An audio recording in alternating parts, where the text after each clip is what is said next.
This YouTube channel provides 12 videos that summarize image processing exercises that are available in a comprehensive step-by-step lab manual for ArcGIS Pro. The manual is supplemental material for the April 2020 Remote Sensing Principles, Interpretation, and Applications 4th edition by Sabins and Ellis, published by Waveland Press and available for download at this site shown. The download is a zip file that's 330 megabytes that contains the lab manual. Download this zip file if you want to see the step-by-step PDF lab manual and process images and DEMs while viewing the YouTube videos. The YouTube videos and lab manual are designed for GIS instructors, students, and users who want to do their own processing, enhancement, and information extraction of satellite and airborne images and DEMs using ArcGIS Pro. You can see the variety of processing tools that are available in ArcGIS Pro, so you can undertake your own processing. The lab exercises will build your skills and encourage you to use ArcGIS Pro for remote sensing.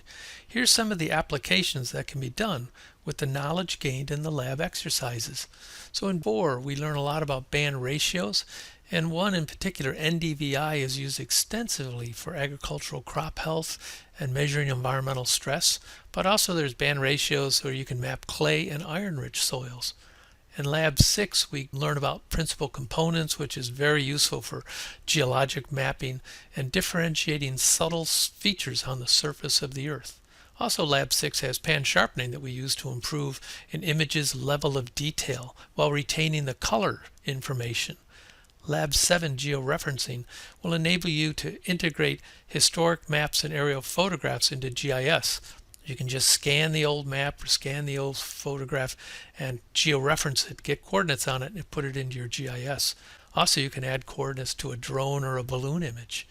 Lab 8, we learn about DEMs. These are used extensively for building drainage networks, landslide detection, placing cellular towers, and planning and monitoring construction.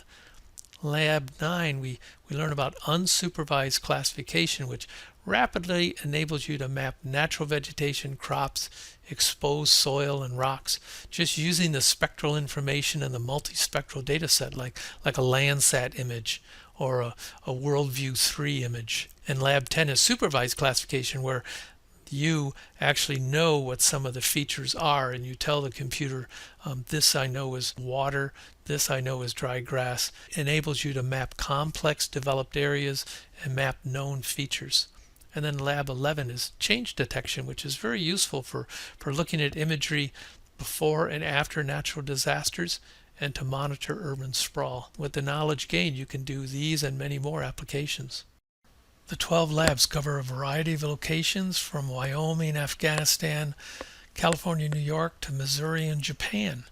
The labs also include the land cover types: urban, suburban, industrial, agricultural, wetlands, geologic outcrops, and cirque glaciers. And the data types are quite a variety. You've got multispectral Landsat with its 30-meter pixels, 4-band WorldView 3 with its 1.2-meter multispectral pixels and 30-centimeter pan pixels. Extraordinary data.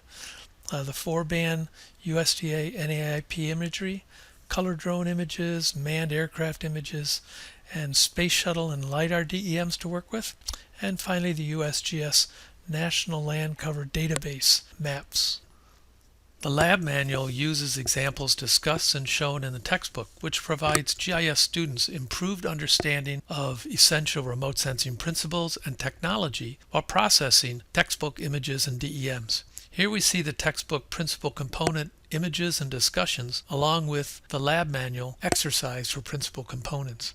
So on the left you see some color composites of principal components. On the right we start up the lab. On the left we see in the textbook a discussion on the science behind principal components, and on the right starting to load the Landsat to develop principal components. And on the left we're looking and explaining the statistics, and on the right we see how we can actually see the statistics. ArcGIS Pro. The textbook supports 3 lab manuals: the ArcGIS Pro and desktop both require the Spatial Analyst extension. More information on the textbook and no-cost supplemental material is available at Waveland's website. You can see the digital remote sensing database. Down here is the link to see information about the textbook and the manuals and other things, and over here is a screenshot of the ArcGIS Pro startup menus. I hope the 12 YouTube videos, lab manual, and textbook inspire ArcGIS instructors, students, and users to apply remote sensing for studying, interpreting, mapping, and monitoring their areas of interest anywhere on the Earth's surface.